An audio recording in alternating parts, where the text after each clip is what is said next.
Hey, this is Christoph with Carbon A-List. Today is day 36 of the Climate Change Solutions Challenge, and today I'm going to talk to you about algae. Algae grown in controlled environments like photobioreactors can be harvested to produce foods, fuels, and pharmaceuticals. Algae requires CO2 to grow.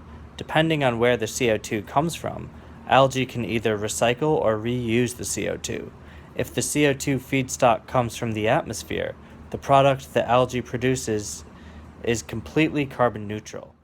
If the CO2 comes from fossil waste, the algae is able to reuse the carbon dioxide to make a product, like fuels, which can replace petroleum. Algae has a range of additional benefits. Algae can grow in controlled containers in the water or on land that is not suitable to grow crops.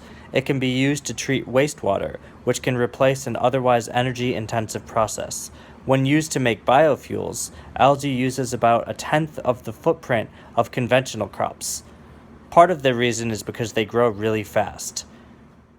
Success for algae as a climate change solution will be an industry that creates a carbon-neutral product for drop-in fuels and additives. This industry could support over 200,000 jobs by the year 2020.